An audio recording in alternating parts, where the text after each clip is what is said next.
To all those people watching, I like to remind everyone that this video is not made for kids. It's for older fans and adults. Enjoy the fucking video!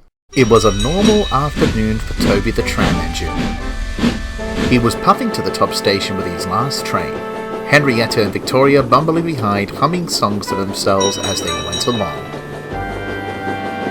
It was a cool day, and Toby felt tired, ready to have a rest in his nice warm berth. As he entered the tunnel, however, he noticed something at the end. His driver thought so too. "Whoa, easy boy, slow down. There's something at the end of the tunnel." Toby came to a halt right outside the exit, but he couldn't see anything. That was until... Bikers! Some young boys were running up the slope, bikes in hand. They reached the top and pedalled away. Toby was cross.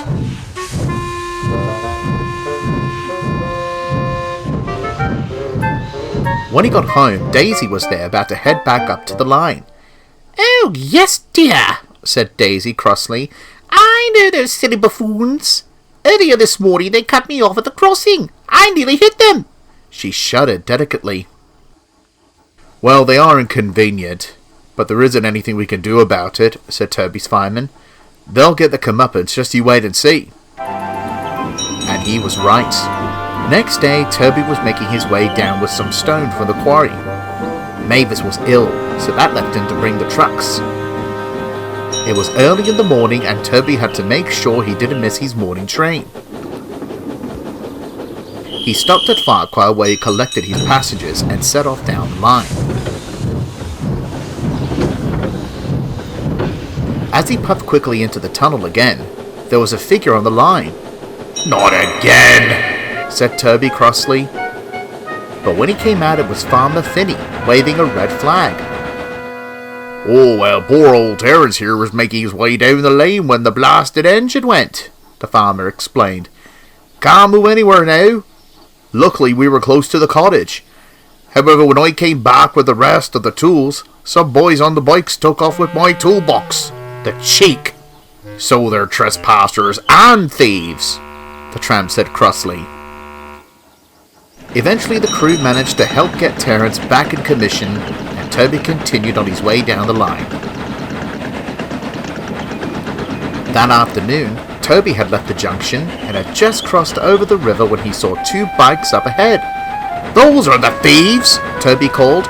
"Quickly, we must stop the—" "Oh, no you don't," the driver said sternly. "You are low on water. We can't afford to waste it on some silly bike chase." But they wouldn't have to. Toby approached the tunnel again. As he entered, he could hear yelling and sounds of metal crashing to the ground. The crew looked to see the boys booking it out of the tunnel.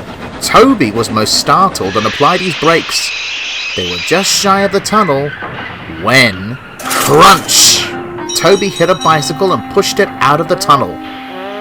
The bike was twisted and mangled under the tram engine's cowcatchers. "My bike!" cried a boy. There was another voice too. "Gotcha!" Toby looked to see the boys had been caught by a police officer. "Just you wait until your folks hear about this." Meanwhile, Toby's crew inspected the damage. "There's no chance of us getting that out," said the driver. "We'll have to get another engine to take us home." Percy soon came to help, and it wasn't long till the bike was freed, but the cowcatcher was less of something to be admired. It wasn't long till the fat controller arrived. "I don't know what it is with this branch line and breaking bikes," he began, "but I would appreciate if there was no more of it. We'll have to send you to the works tomorrow to get your catcher sorted. I'm sure the others can handle the workload while you're away." The next morning, Tom Tipper arrived. "Morning, Toby," he said. "I got a letter from the police department. They're thanking you for catching the culprits." "Oh, well, they shouldn't have left their bikes on the line," Toby chuckled as Thomas buffered up in front.